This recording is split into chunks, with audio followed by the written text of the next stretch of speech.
आखिरकार वो दिन आ गया जिसका सबको इंतजार था। सभी मजदूरों को सुरंग के बाहर लाने का रेस्क्यू ऑपरेशन सफल रहा। इन मजदूरों को एक अस्पताल में पहुंचाया जाएगा जहां इन सब के स्वास्थ्य की जांच की जाएगी। सीएम पुष्कर धामी के अलावा गृह मंत्रालय और पीएमओ लगातार इस मिशन पर नजर रखे हुए हैं और पल पल की अपडेट ले रहे हैं। उत्तराखंड के सीएम पुष्कर सिंह धामी ने एक्स पर लिखा कि सिलक्यारा टनल में चल रहे रेस्क्यू ऑपरेशन में बड़ी सफलता मिली। पाइप पुशिंग का कार्य मलबे के आर पार हो चुका है। अब श्रमिकों को सुरक्षित बाहर निकालने की तैयारी शुरू कर दी गई है। दिवाली के दिन जो हादसा हुआ उससे हर कोई डरा हुआ है। हालांकि ये कोई पहला खतरनाक रेस्क्यू ऑपरेशन नहीं है। इससे पहले भी कई खतरनाक रेस्क्यू ऑपरेशन हो चुके हैं जिसने पूरी दुनिया की सांसें अटका दी थी। आज आपको इस वीडियो में दुनिया के उन 5 बड़े और खतरनाक रेस्क्यू ऑपरेशन के बारे में बताएंगे जिनको सुनकर आप भी रो पड़ेंगे। सबसे पहले बात करते हैं 23 जून 2018 की, जब थाईलैंड का एक छोटा सा कस्बा मे साई अचानक सुबह सुबह पूरी दुनिया की नजरों में आ गया। 12 बच्चे और उनके कोच एक 4 किलोमीटर लंबी गुफा में फंस गए थे। बच्चों की उम्र 12 से 16 साल के बीच थी। उस दिन हुआ यूं कि स्थानीय फुटबॉल टीम के कुछ बच्चे खेल पूरा होने के बाद शाम को गुफा में घूमने पहुंच गए थे। साथ में उनके 25 वर्षीय कोच भी थे। लेकिन उस रोज उनसे एक गलती हो गई थी। उन्हें इस बात का अंदाजा नहीं था कि जून का महीना बारिश का होता है और तब गुफा में पानी भर जाता है। गुफा के अंदर 3 किलोमीटर जाने के बाद उन्हें एहसास हुआ कि पानी बढ़ने लगा है। बचने के लिए वो गुफा में अंदर की ओर बढ़े। जब काफी देर तक पानी यूं ही बढ़ता रहा, उन्होंने गुफा के अंदर एक जगह पर आसरा ले लिया था। लेकिन तब तक वो अंदर फंस चुके थे। किसी को तैरना नहीं आता था। 5 दिन के बाद उम्मीद की किरण दिखाई दी और यूके के 2 ड्राइवर तैरते हुए किसी तरह बच्चों तक पहुंचे। उन्होंने देखा कि बच्चे कमजोर लेकिन सही सलामत हैं।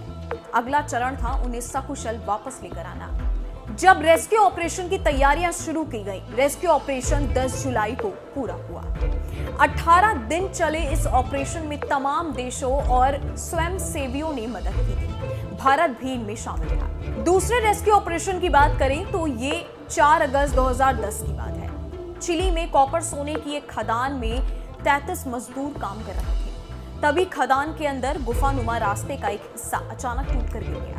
सभी 33 लोग जमीन से करीब 700 मीटर नीचे फंस गए थे। जो वहां फंसे थे वो जगह खदान के मुहाने से लगभग 5 किलोमीटर दूर थी। उनके जिंदा बच निकलने की उम्मीद बहुत कम जताई जा रही थी। शुरू में खदान के मालिकों ने रेस्क्यू ऑपरेशन चलाया, लेकिन जब उन्हें कामयाबी नहीं मिली तो फिर सरकारी कंपनी ने रेस्क्यू ऑपरेशन की कमान संभाली। 2 महीने बाद 13 अक्टूबर 2010 को एक रेस्क्यू टीम मजदूरों तक पहुंच गई। फिर भी 33 मजदूरों को कैप्सूल के जरिए ही एक-एक कर बाहर निकाला गया और इस तरह कम से कम 60 से ज्यादा दिनों के बाद रेस्क्यू ऑपरेशन सफल हुआ था। तीसरे रेस्क्यू ऑपरेशन की बात की जाए तो इजराइल और लेबनान के बीच साल 2006 में जंग छिड़ गई थी। भारतीय सरकार ने दोनों देशों में बसे अपने लोगों को निकालने के लिए ऑपरेशन सुकून उर्फ बेरूत सिलिफ्ट चलाया था। यह सबसे बड़ा नौसैनिक रेस्क्यू मिशन था। भारतीय नौसेना ने 1774 भारतीय, 112 श्रीलंकाई, 74 नेपाली और भारतीय लोगों से शादी कर चुके 7 लेबनानी नागरिकों को रेस्क्यू किया था। कुल मिलाकर 2280 लोगों को सुरक्षित उनके देश पहुंचाया गया था। चौथे रेस्क्यू ऑपरेशन का नाम था ऑपरेशन सेफ होमकमिंग। साल 2011 में लीबिया में चल रहे गृह युद्ध से बचकर भाग रहे भारतीयों की बचाने के लिए भारतीय सरकार ने यह मिशन चलाया था। इसमें भारतीय नौसेना और एयर इंडिया ने मिलकर भाग लिया था। समुद्री और हवाई मार्ग से 15,400 भारतीयों को सुरक्षित निकाला गया। उन्हें सुरक्षित अपने घर वापस पहुंचाया गया। इस वीडियो में फिलहाल इतना ही। हमारे YouTube चैनल न्यूज नेशन पर तमाम विषय पर खबर उपलब्ध है और भी लेटेस्ट जानकारी के लिए आप हमारी वेबसाइट newsnationtv.com पर विजिट कर सकते हैं। जाते जाते हमारे वीडियोस को लाइक करना और बेल आइकन को प्रेस करना मत भूलिएगा ताकि हर न्यूज अपडेट सबसे पहले आप तक